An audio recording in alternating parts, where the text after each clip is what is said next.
hilo ndilo neno ambalo ni la maana kwa maisha ya kwako na kwa maisha ya kwangu, ya kwamba kwanza tulikabidhi njia zetu kwa Mungu. Njia zako umekabidhi kwa nani? Unaelewa na unajua. Haleluya. Na nataka kuuliza, vile ambavyo njia zako kwa yule ambaye umekabidhi kwake anakupa jawabu. Ni lazima wakati ambako unapeana njia zako kwa mtu na kitu ambacho unatarajia kukipokea, njia zako kwa muda wote ambako umeishi hapa chini ya jua umeskabidhi kwa nani, na ni jawabu gani ambako umepata baada ya kukabidhi njia zako kwa huyo mtu? Asifiwe. Neno la Mungu linatuambia kwamba kwanza, haleluya, tukabidhi njia zake kwa nani? Kwa Bwana. Haleluya.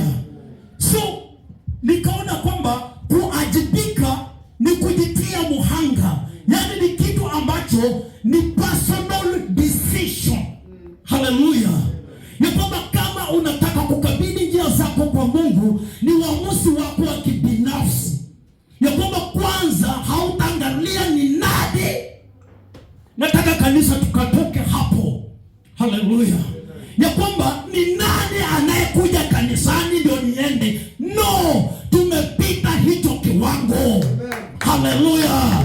Ni nani ameenda ushirika ndio nienende. No, toka huko mpendwa. Haleluya.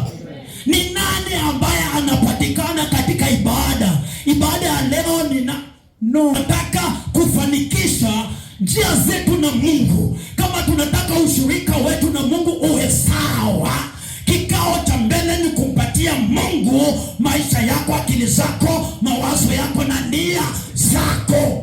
Patie Mungu. Jipeane kwa Mungu. Unapojipeana kwa Mungu, kuna zawadi, kuna msaada, kuna amani, kuna uzuri. Wakati ambapo unajipeana kwa Mungu, haleluya, nataka kuambia kwamba utafuna mazuri. Mungu ana mazuri ya kila mmoja wa kwetu, lakini hatupati hayo mazuri ni kwa sababu hatujapeana njia zetu kwa Mungu. Tutakayafanya na kweli tunayafanya na hayatupeleki mahali.